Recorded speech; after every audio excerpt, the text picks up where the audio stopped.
It was the home and season opener and homecoming all rolled into one on Saturday as Bucknell traveled to Ithaca, New York to face Cornell. The Big Red took the opening kick and drove down the field on some strong running and passing plays, but the Bison defense stiffened and Cornell had to settle for a field goal opportunity which missed wide left.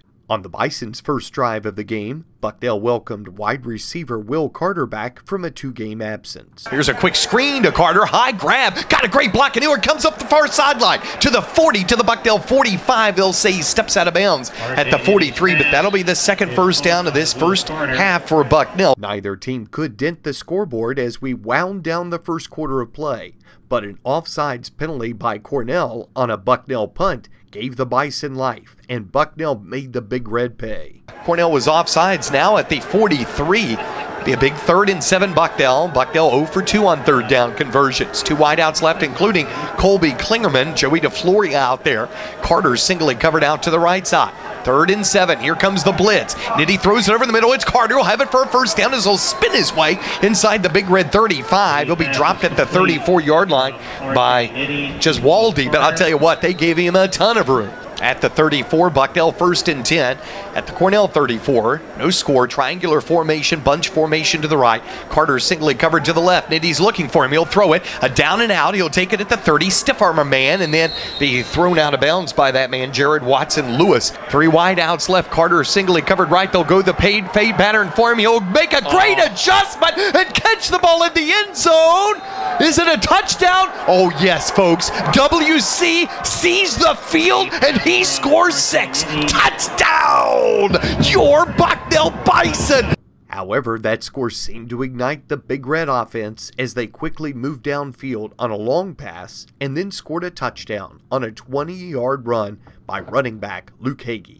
With momentum now on the Big Red side, they threatened again until Bucknell's defense came up big. Comes to Rogers. He does not get a block, and he will be dropped for a loss.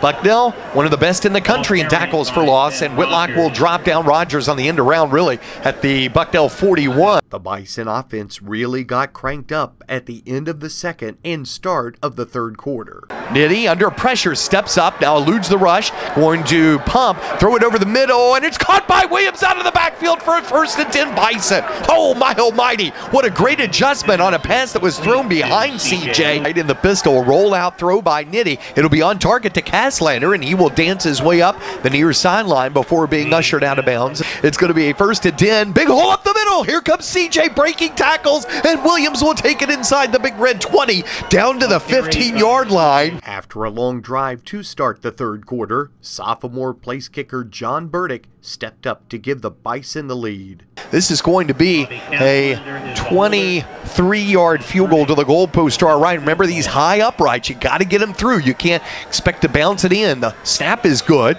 The kick is winding to the goalpost to our right, and it does split the uprights good. Bucknell does take a 10-7 lead over Cornell with 7:08 left in the third quarter. As you would expect, home team Cornell would continue to put pressure on the Bison, but the Bucknell D was up to the challenge. The 8 of Bucknell, 1st and 10, man in motion. Hubbard to the near side. It'll be a fake to him. Hand off to Hagee, and he'll get dropped for a loss this time. Lose back to the Cornell 42-yard line. Bucknell went with a run blitz. 4 minutes left, third period. 10-7 Bison. Buttage 2nd and 13. Cornell at the Bucknell 42. Play action. Somborn under pressure. He will be sacked. Oh, my almighty. King came around the end and just enveloped the quarterback Somborn. 4th down, and 4 for the Big Red at the Bucknell 32.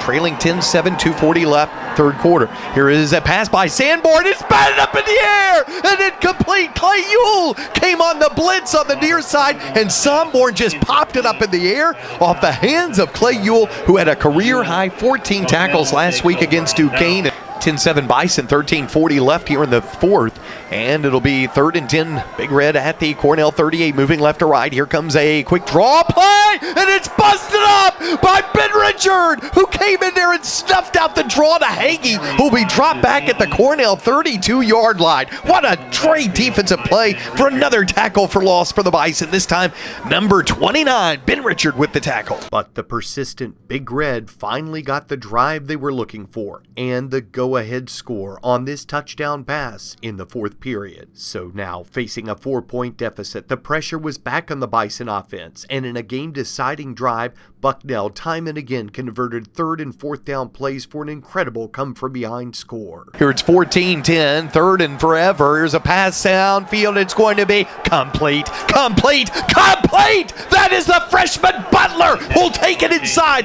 the Cornell 45 and be dropped at the 40. What a huge third down conversion. 3rd and 20 for the Bison. Bucknell will have Butler at the 38. It'll be 3rd and 8. Bison down 4 with 6:40 left. Here's an all-out blitz. Nitty throws, and it's going to be caught. Great grab. Oh, what an incredible catch by Butler, the freshman, who broke it just past the sticks. And we might now be seeing a star in the making, Kevin Herr.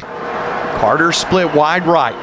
Nitty gets the snap, rolls right, plants, fires. It's going to be complete for a 1st and 10 Bison. Caslander breaks it to the outside and is upended at the 15-yard line.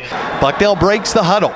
Caslander to Floria, and also Podbielski to the right side. 4th and 10 Bison at the 14 of the Big Red. Carter singly covered out here to the near side.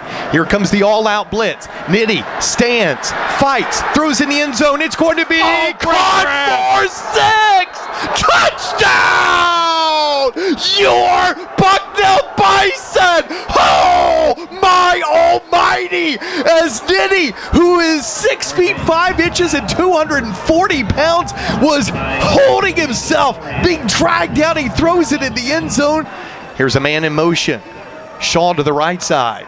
Play clock down to 14. Game clock, of course, hasn't started. 1:53 at the 25. Here's the shotgun snap. Sonborn plants. Throws deep down the middle. Man is open. It's tipped, and it is intercepted! Ah! Ah! Ah! It's intercepted at the 45-yard line! It's tipped and intercepted! Brian Marine comes up with another huge defensive play, and the Bison have the ball back up 3 at the Bucknell 45 with 1:47 left. So 41 ticks left, 17-14 Bison. Cornell has it at the Big Red 25. Hubbard split wide left.